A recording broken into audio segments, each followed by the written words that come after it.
কিরকম ছাত্র রে, কিরকম ছাত্র উস্তাদ রে মানে না, বরঞ্চ এই আসামের সমস্ত উলামা যদি এক লগ হয়, আমি তো কই, আমি যে দারুল যিনি জানি আর কি, দারুল দেওবন্দের একজন উস্তাদের জুতার সমান হইতো না। সুবহানাল্লাহ কইতেন না? এলেই তো বাসকান্দি হুজুর, আপনারা নাম শুনছেন আহমদ আলী সাহেব,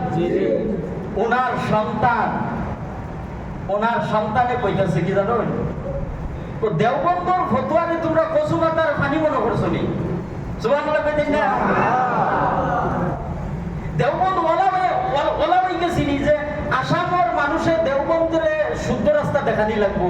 দেওবন্দের কাছে অতটুকু ইলিম নাই যে আসামরে তারা সুন্দরভাবে পরিচালিত করবো, অতটুকু ইলিম নাই। কি যে বুঝে আমার লগের ছাত্র, এক লগে লেখাপড়া, নাম কই হনা উল্লেখ করি, ফেমাস মানুষ রফিক সাহেব যে মার্কেজে, ওনারে কইবেন এক লগে অত লাগানি সাথী, এক গাঁও জাগির থাকছে, এক মাদ্রাসা পড়ছি। কি কইছি বুঝছো?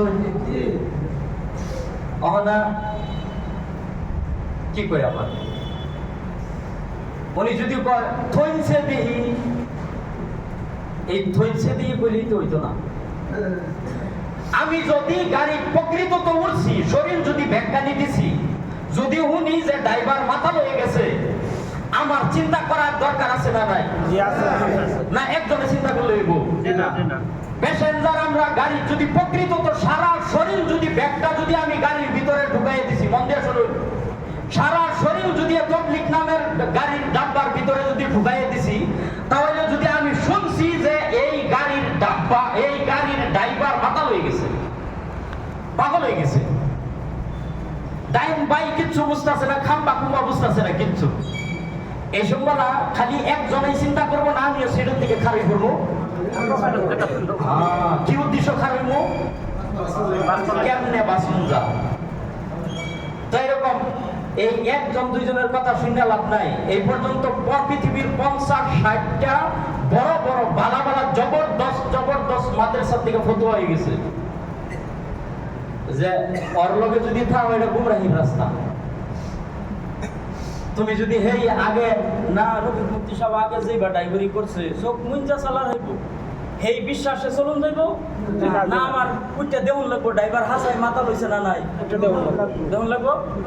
আরেকটা কথা, দাজ্জালের ফিতনার সময় কমাস কম 40,000 উলামা সাথ দিব। 73টা ফিরকার মধ্যে 72টা ফিরকা জাহান্নামে, প্রত্যেকটা ফিরকাতে উলামা থাকবো। একটা হইলো দরবেশ, আরেকটা হইলো ধরে বেশ।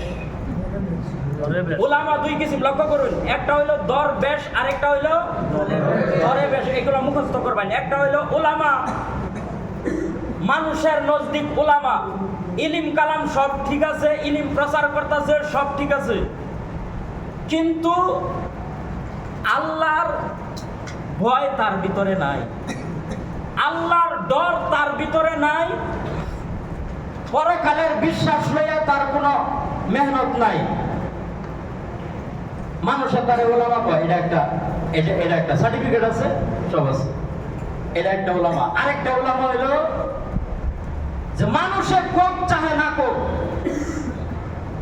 মান কালা বিহি সাদাকা, কোরআন থেকে যা কয় সব সত্য কথা কয়, নবীর কথা,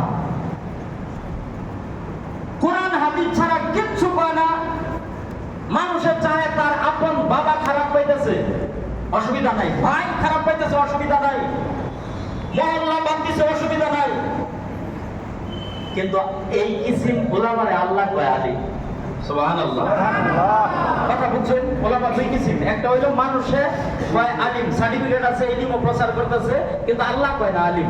আরেকটা হইলো মানুষে কক না কক, কিন্তু আল্লাহ কইতেছে আলিম। আল্লাহ কইবার হইলে আলিম কাম আমার বাবারটা করলে হইব, আমার অমুক জিম্মাদারটা করলে হইব, আল্লাহটাই করুন লাগবো। একটু ভেজাল ঢুকলে লগে লগে ভেজাল থেকে সরে আসবো, চেষ্টা করাম ইনশাআল্লাহ। অনেক সময় গেছে গা, হাজি সাহেব আলোচনা করবো ইনশাআল্লাহ। এরপরে আমাদের মতন অযোগ্য ব্যক্তি আলোচনা করার কোনো মানে প্রশ্নই না।